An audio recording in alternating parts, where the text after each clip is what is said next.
Eu fiquei pensando muito sobre o Aguirre, porque minha percepção sobre o Aguirre é diferente da maioria. Todo mundo sabe disso, né? Que eu não acho esse zagueiro tão fantástico, tão acima da média, como, sei lá, por exemplo, Furlan acha. O Vinícius Furlan, pô, meu parceiro, meu irmão, ele bota o Aguirre num patamar muito diferente do Aguirre em relação aos outros zagueiros que a gente tem no Atlético. E eu acho que isso fala muito mais sobre os zagueiros que a gente tem no Atlético do que o Aguirre. Eu acho que a minha perspectiva de olhar, ela é errada nesse sentido. Porque a opinião do Furlan não é que o Aguirre é um grande zagueiro, por exemplo. É que os zagueiros que a gente tem, eles são insuficientes. E eu fiquei pensando, aonde está a insuficiência dos zagueiros do Atlético, né? Porque se a gente for pegar, sei lá, porra, duelos aéreos, Pelé e Aguirre entregam basicamente a mesma coisa. Desarmes, Abrão e Aguirre entregam a mesma coisa. Mas tem algo que é impossível quantificar, e o que eu acho interessante, de certa forma, que é o fato da maturidade. Eu acho que o Aguirre, diferente dos outros zagueiros do Atlético, ele tem algo de maturidade. E pro zagueiro isso é muito importante, meu povo.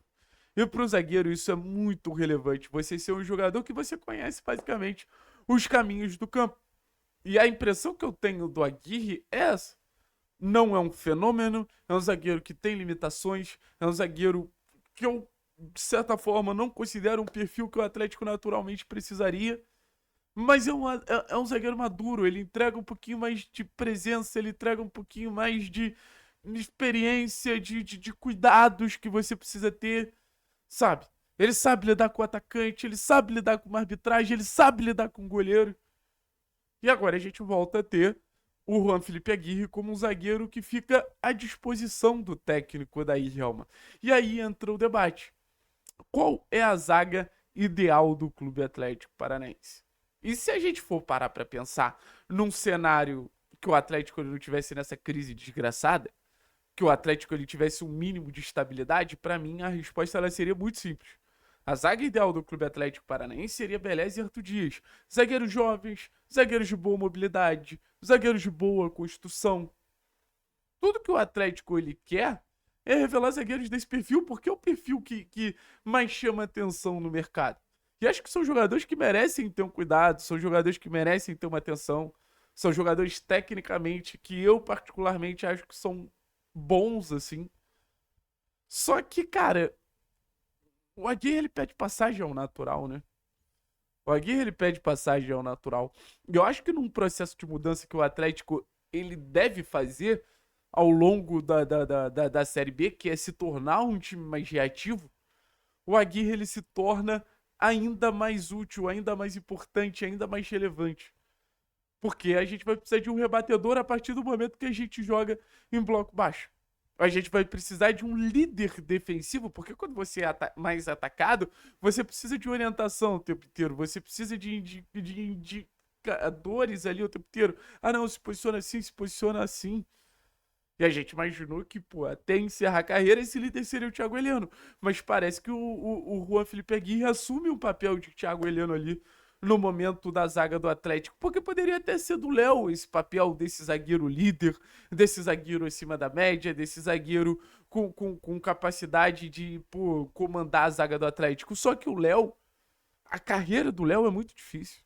No sentido de ter sofrido pressão em basicamente todos os clubes que jogou. Então, o Léo, ele tem muitas marcas. O Léo, ele tem uma bagagem emocional muito significativa. O Léo não pode ser o líder da zaga do Atlético. Então, só pro Aguirre, até o zagueiro que chegou, se a gente for parar pra pensar, que é o Teran, é um zagueiro que eu acho que ele também vai olhar pro Aguirre num sentimento de respeito. Pô, esse cara é mais experiente que eu, esse cara já viveu mais coisas que eu, esse cara vai ter ali uma liderança ao natural comparado a mim. Mas falando de campo e bola, cara, assim, já destaquei o Aguirre, tá? Agora eu queria falar um ponto de preocupação que eu tenho sobre o Aguirre pra gente botar ele nessa a solução da zaga do Atlético. Porque eu não acho que em nenhum momento ele tenha se portado como a solução da zaga do Atlético, se a gente for parar pra pensar. Os jogos que o Aguirre ele atuou, apesar de ter ido muito, muito bem contra o América, e eu reconheço isso, o Atlético tomou 3 gols.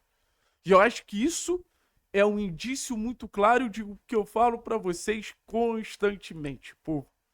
não é um zagueiro que vai mudar a realidade do Atlético, não é um zagueiro que vai mudar a perspectiva do Atlético, não é um zagueiro que vai fazer o Atlético ter uma defesa sólida e tá tudo certo. Não.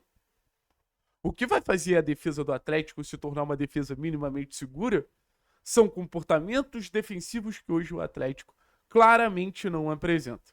São comportamentos defensivos que o Atlético ele deveria apresentar, mas hoje ele não apresenta. Então, no final das contas, assim, a expectativa no Aguirre, ela pode ser de melhorar a zaga do Atlético, de trazer maturidade para a zaga do Atlético, de fazer a zaga do Atlético ser emocionalmente mais competitiva, mas não pode ser de resolver todos os problemas, porque nem todos os problemas estão na zaga. Porque nem todos os problemas, pô, são diretamente responsáveis pelos zagueiros. E eu acho que tem uma expressão muito ruim, né? Quando falam que o Atlético é uma das piores defesas da competição. O Atlético não necessariamente é um dos piores sistemas defensivos da competição. Até porque se você pegar algumas estatísticas, como os desarmes, rebatidas, enfim, o Atlético tá até bem postado.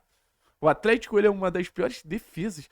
E, cara, se a gente não entender que na hora de defender todos fazem parte do processo, não adianta, meu povo. Não adianta mesmo, sabe? E assim, a gente falou sobre liderança, né? É sempre importante quando você tem num grupo muitos jovens, e o Atlético ele tem muitos jovens que eu considero de um grande potencial, como zagueiros, o Beleze, o Arthur, vai subir o Marcão, vai subir o Fábio Lucas, sabe? O próprio Teran que tá chegando aí, você ter uma voz da experiência para fazer com que esses jogadores eles escutem, eles aprendam esses atalhos, eles desenvolvam, sabe? Eu já ouvi conversas de bastidores que o Aguirre ele é um cara meio timidozão, assim. Que o Aguirre ele é um cara de poucas palavras. Mas é importante você ter essa figura. É importante você ter esse cara que ele vai te passar um pouquinho mais de segurança, que ele vai te passar um pouquinho mais de calma, vai te respaldar um pouco mais. Então, assim, se eu acho que teve algo que o Atlético falhou, e eu nem sei se o Atlético errou tanto nas escolhas, mas eu acho que o Atlético falhou, foi em relação a definir os novos líderes do elenco, né? Eu não me sinto representado pelo Juliano, eu não me sinto representado pelo Allan Kardec, eu não me sinto representado pelo Raul, mas o Aguirre ele surge como uma possível liderança que parte de uma liderança técnica, porque quando a gente fala de uma liderança, a gente precisa que esse jogador de alguma maneira corresponda dentro de campo. E quando você tá ali na posição de zagueiro, é uma posição que sugere uma liderança ao natural. E também uma liderança no comportamento dele dentro de campo, na postura dele dentro de campo. Tô começando a te decifrar, Gui. Espero que você mantenha agora o que eu te elogiei, fila da... Tamo junto, heróis. Daqui a pouco tem live, conto com vocês. Tchau!